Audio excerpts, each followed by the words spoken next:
Okay, fit for purpose discussions. I'm going to talk about heavy days today. So, heavy days. Uh, what is a heavy day? What makes it a heavy day? Why am I talking about them in particular? And what benefit are they going to have to our training? And also, why should we respect heavy days? And what is it about them that deserve more respect and more attention? So, first of all, what's the benefit of a heavy day, and what is a heavy day? So, a heavy day it's very self-explanatory, but it can come in many shapes or forms. So, a heavy day is a day in which the primary function of the workout is to put a stimulus on the body that is going to allow you to become stronger, more powerful, more efficient at moving heavier objects, and it's going to improve your overall ability to carry or move a heavy object from A to B. So that's a heavy day.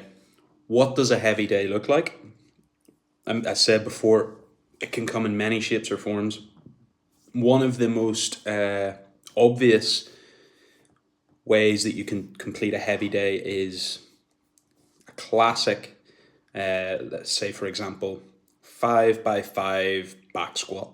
Okay, and you'll have 5 sets, 5 reps of your back squat, and you're going to be going as heavy as possible for all 5 sets. Okay, and this is to get the maximum strength gains as you possibly can from each set that you perform. You can also perform a 5x5 back squat, and the goal changes. The goal is now to hit a 5 rep max within that, and that might not mean that you're hitting the heaviest possible set of 5 for every single set. You'll maybe start slightly lighter, then you'll build and build and build and build until that final and 5th set of 5 where you're going to try and max out that movement. So those are 2 examples of a kind of classic heavy day. Another version of the heavy day, and this is one of my favorite variations, is heavy at a high heart rate. Okay, and what that can look like has almost unlimited variations, but I'll give you an example. A workout like one that was performed at the CrossFit Games one year, where the athletes were made to run a certain distance. So I think one of the distances was 400 meters shuttle runs. So they ran 400 meters. I can't remember the exact distance of each increment, but I think it was like 50-meter increments for a shuttle run.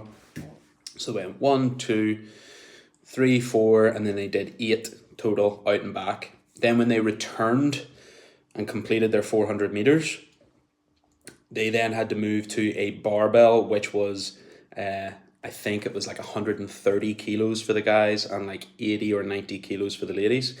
And they had to perform as many split jerks as possible in the remaining time that they had in their interval of split jerks. And that's an incredible workout. It's probably one of my favorite ever workouts performed at the CrossFit Games, because you get the heart rate up so much with those shuttle runs. And insert movement, it doesn't have to be shuttle runs, but a movement that's going to get your heart rate up and cause you to breathe heavily. You're then having to perform a heavy technical movement with your heart rate and your breathing rate compromised. And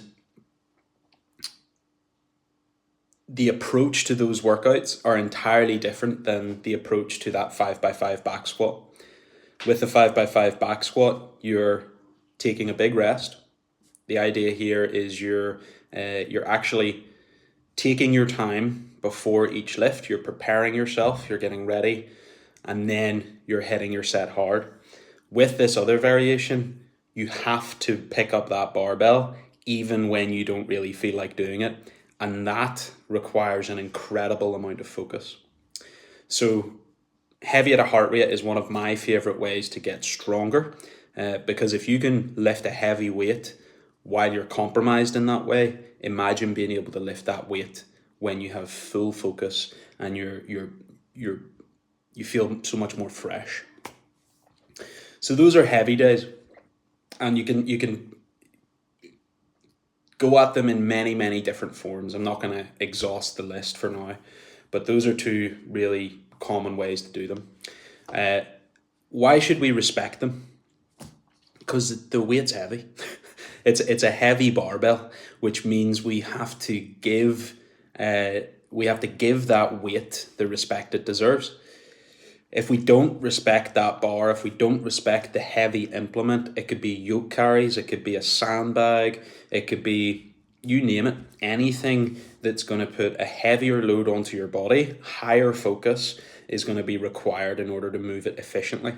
If you come at your session and you say, right, okay, today's session is part A, we're going to do a Metcon. Part B, we're going to throw in some heavy lifting. Part C, we're then going to do some long cardio. Part D, we're going to do some skill work. And before you know it, you're doing all this work, you're doing all this volume, and you're just sandwiching in some heavy work. First of all, you're reducing your ability to focus on that heavy piece and get the maximum benefit from it, because you're spread across all of these pieces, so naturally your focus is going to diminish because you've got so much work to do. B, you're probably rushing to get all of this stuff done, so you're not taking the adequate rest, you're not getting the recovery you need before each set so that you can maximize what you do within that set of your heavy lifting. And see, whenever we try to sandwich in heavy days into a big session, and I kind of alluded to it before, but your ability to actually reap reward from that heavy day is diminished, because first of all, you're hitting all of these other things. So you're doing a Metcon, you're doing a skill session, you're doing a cardio piece, which taxes the body in its own right.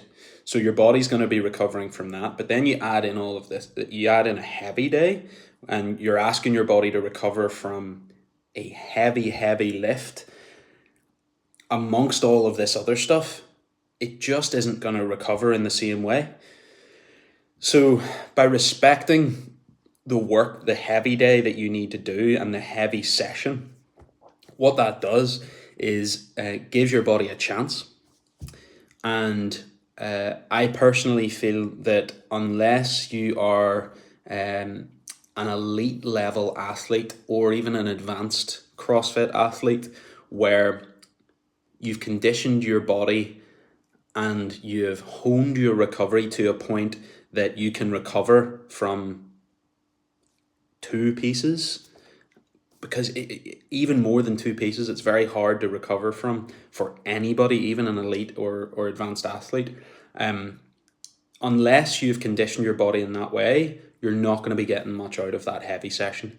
And you're actually inviting the risk of injury and overtraining.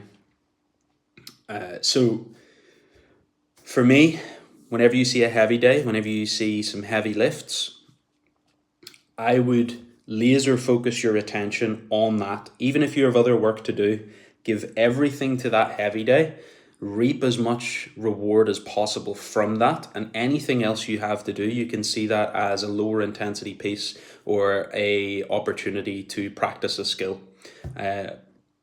But this heavy day, when you have a heavy day, we need to make the most of it, because you can only do maybe 1 or 2 of those a week, whereas Metcons, you can maybe work in 3 to 4 of those a week, and the repercussions of not maximizing a heavy day are much greater than maybe pulling back a little bit on one Metcon. So that's my take on heavy days, guys. I hope you find it interesting. I hope it helps you kind of align yourself to what you want out of heavy days and improve your ability to get stronger. So thanks for listening. I'll speak to you soon.